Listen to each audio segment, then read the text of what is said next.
L'Union européenne est prête à dire oui à Tirana et Skopje pour l'ouverture de négociations d'adhésion. Les 27 États membres de l'Union européenne sont désormais d'accord d'ouvrir des négociations d'adhésion avec l'Albanie et la Macédoine du Nord, quelques mois après le blocage d'une poignée d'entre eux.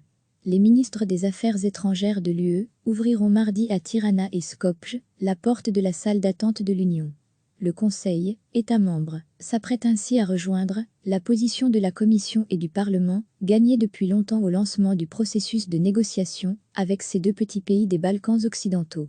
Au sommet d'octobre dernier, le président français Emmanuel Macron avait bloqué, avec quelques autres pays, une décision favorable. Ce refus européen a conduit le Premier ministre nord-macédonien, le social-démocrate Zoran Zaev, à convoquer des élections qui sont prévues pour le 12 avril, avec le souhait de demander aux électeurs de valider sa stratégie politique. La France réclamait une révision de la méthode d'adhésion, afin de mettre davantage l'accent sur les contrôles des réformes fondamentales tout au long de la procédure.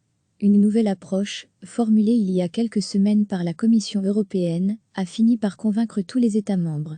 Degré à lire aussi, élargissement de l'UE, nouveau rapport positif de la Commission pour l'arrivée de l'Albanie et de la Macédoine du Nord ce lundi, les ambassadeurs des 27 ont donné leur feu vert. Les ministres des Affaires européennes devraient faire de même mardi lors d'une vidéoconférence informelle à laquelle participera, pour la Belgique, le ministre Koen, CD&V, en charge des affaires européennes.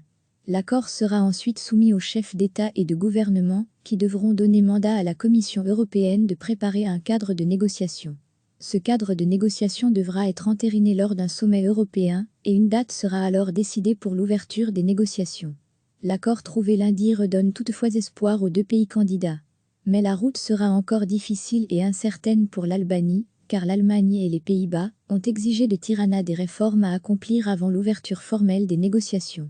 L'Albanie doit adopter une réforme électorale, assurer un financement transparent des partis politiques et des campagnes électorales. Elle doit également poursuivre la mise en œuvre de la réforme judiciaire, notamment en assurant le fonctionnement de la Cour constitutionnelle et de la Haute Cour, et finaliser la mise en place des structures spécialisées dans la lutte contre la corruption et la criminalité organisée, précise le projet d'accord. Ces réformes devront avoir été réalisées avant la conférence intergouvernementale, qui lancera officiellement l'ouverture des négociations. Le feu vert des États membres va alléger l'atmosphère pour le sommet des Balkans prévu début mai à Zagreb, s'il peut se tenir, a commenté un diplomate de haut rang. Mais le processus d'adhésion va prendre des années pour ces deux pays et la grande question qui va se poser sera la capacité de l'Union européenne de les intégrer et d'en accepter de nouveaux, a-t-il averti. Actuellement, l'UE mène des pourparlers d'adhésion avec la Serbie, le Monténégro et la Turquie, mais ils sont en léthargie concernant ce dernier pays. L'Albanie est candidate depuis 2014, tandis que la Macédoine du Nord a introduit sa demande en 2005. Ce pays, ex-ancienne République yougoslave de Macédoine, a notamment accepté de changer de nom pour apaiser les tensions récurrentes avec Athènes. Recevez chaque matin l'essentiel de l'actualité. Les 27 États membres de l'Union européenne sont désormais d'accord d'ouvrir des négociations d'adhésion avec l'Albanie et la Macédoine du Nord, quelques mois après le blocage d'une poignée d'entre eux. Les ministres des Affaires étrangères de l'UE ouvriront mardi à Tirana et Skopje la porte de la salle d'attente de l'Union. Le Conseil, États membres, s'apprête ainsi à rejoindre la position de la Commission et du Parlement, gagnée depuis longtemps au lancement du processus de négociation avec ces deux petits pays des Balkans occidentaux. Au sommet d'octobre dernier, le président français Emmanuel Macron avait bloqué, avec quelques autres pays, une décision favorable. Ce refus européen a conduit le Premier ministre nord-macédonien, le social-démocrate Zoran Zaev, à convoquer des élections qui sont prévues pour le 12 avril, avec le souhait de demander aux électeurs de valider sa stratégie politique. La France réclamait une révision de la méthode d'adhésion, afin de mettre davantage l'accent sur les contrôles des réformes fondamentales tout au long de la procédure. Une nouvelle approche, formulée il y a quelques semaines par la Commission européenne, a fini par convaincre tous les États membres. Degré à lire aussi, élargissement de l'UE, nouveau rapport positif de la Commission pour l'arrivée de l'Albanie et de la Macédoine du Nord ce lundi, les ambassadeurs des 27 ont donné leur feu vert.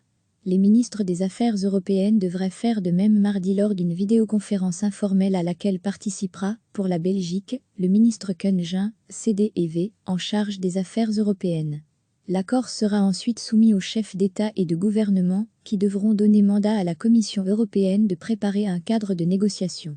Ce cadre de négociation devra être entériné lors d'un sommet européen, et une date sera alors décidée pour l'ouverture des négociations. L'accord trouvé lundi redonne toutefois espoir aux deux pays candidats. Mais la route sera encore difficile et incertaine pour l'Albanie, car l'Allemagne et les Pays-Bas ont exigé de Tirana des réformes à accomplir avant l'ouverture formelle des négociations.